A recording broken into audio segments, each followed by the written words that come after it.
যার নিজের ভেতর থেকে তাকে চোর বলতে থাকে, দুনিয়ার সব মানুষ তাকে ফেরেশতা বললেও সে কখনো মনের দিক থেকে সুখী হতে পারে। আর একজন মানুষ তাকে সারা দেশের, সারা সমাজের, সারা গ্রামের বাপ মা ভাই বোন বন্ধু বান্ধব স্বামী স্ত্রী ছেলে মেয়ে সবাই বলে তুমি ফকির, তুমি গরিব, তোমার কিচ্ছু নাই, তুমি কিছু করতে পারলে না, কি চাকরি করলা, একটা জমি কিনতে পারলা না, একটা বিল্ডিং করতে পারলা না, কুড়ে করে থাকো, ব্যাংক ব্যালেন্স নাই, সবাই তাকে অভাবী বলে।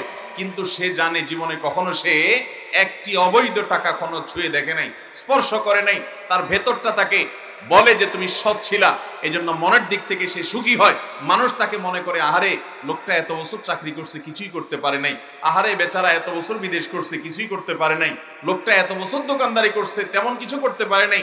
অন্যান্য দোকানদাররা তো আঙ্গুল ফুলে কলা গাছ হয়ে গেছে, কারণ দেশি মসুর ডাল ইন্ডিয়ান মসুর ডাল মিক্স করে দেশি বলে বিক্রি করে দিছে, কম দামে কিনছে, অনেক বেশি দামে লাভ করছে, সে তো রাতারাতি বড়লোক হয়ে গেছে।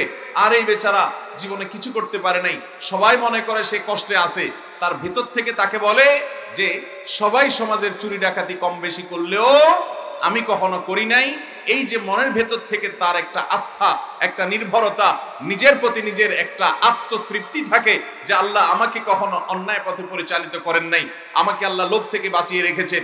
তার ভেতর থেকে এই যে একটা আনন্দ, এই যে একটা তৃপ্তি তার মধ্যে আসে, এই কারণে সবাই তাকে দুঃখী বা অভাবী মনে করলেও সে আসলে সুখী, কারণ তার মন তাকে সেই কথা বলছে যে কথা শুনে সে তৃপ্তির ঢেকুর তুলতে পারে যে আলহামদুলিল্লাহ আমি সৎ থাকতে পেরেছি।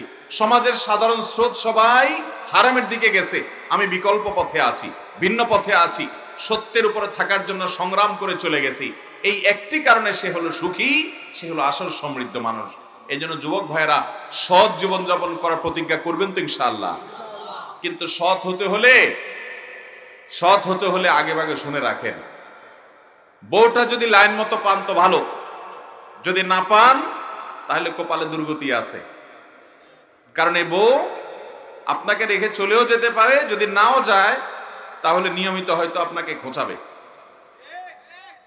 আপনার আপন বাপমা পর্যন্ত হয়তো আপনাকে খুব বেশি একটা আদর্শমীয় করবে না, কারণ অন্য ছেলেটা অনেক 2 নম্বর টাকা কামায়, আঙ্গুল ফুলে কলা গাছ হচ্ছে, ওনাদেরকে খাওয়ায় দাওয়ায় টাকা পয়সা দেয়, আপনি কিছু করতে পারেন না।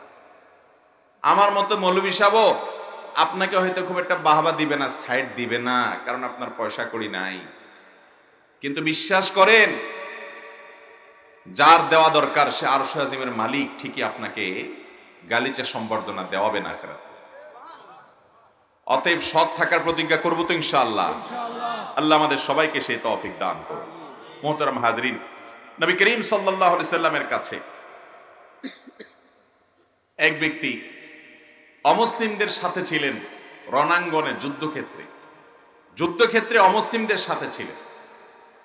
সেখান থেকে ওই ভদ্রলোক নবী করিম সাল্লাল্লাহু আলাইহি ওয়াসাল্লাম ঈমান তার অন্তরে আগে থেকেই ছিল, কিন্তু প্রকাশ করবার নবীজির দলে ভেড়ার সুযোগ পাচ্ছিলেন না।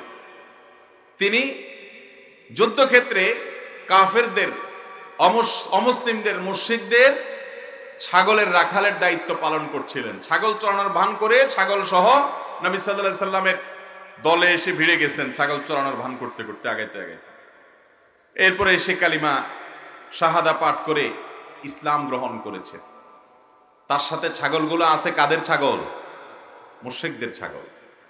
নবী সাল্লাল্লাহু আলাইহি সাল্লাম বললেন তুমি ঈমান এনেছো, আহলান ওয়া সাহলান, মোস্ট ওয়েলকাম, ভালো কথা, কিন্তু তোমার যে সাথে থাকা ছাগলগুলো এগুলো তো আমাদের শত্রু পক্ষের, শত্রুর সাথে আমাদের লড়াই চলছে, লড়াই চলবে। অন্যায়কে দূরীভূত করার জন্য, বাতিলকে প্রতিহত করবার জন্য, অশান্তি দূর করবার জন্য আমাদের লড়াই করতে হলে আমরা লড়াই করব, ঠিক আছে, কিন্তু তাই বলে তাদের সম্পদ তুমি নিয়ে আসবে এবং সেটা আমাদের সাথে ভিড়ে তুমি এগুলো আমাদেরকে দিয়ে দিবা, তুমি রেখে দিবে, এই আমানতের খেয়ানত করা যাবে না। তারা তোমাকে দিয়েছে বিশ্বাস করি, বিধায় তাদের ছাগল তাদের কাছে ফেরত দিয়ে তারপর আমাদের দলে আসো। এর নাম ইসলাম, এর নাম কি ভাই? অথচ আজ আমরা মুসলমানের সম্পদ মেরে খাই। আল্লাহ তাআলা আমাদেরকে আমানতদার হওয়ার তৌফিক দান করুন।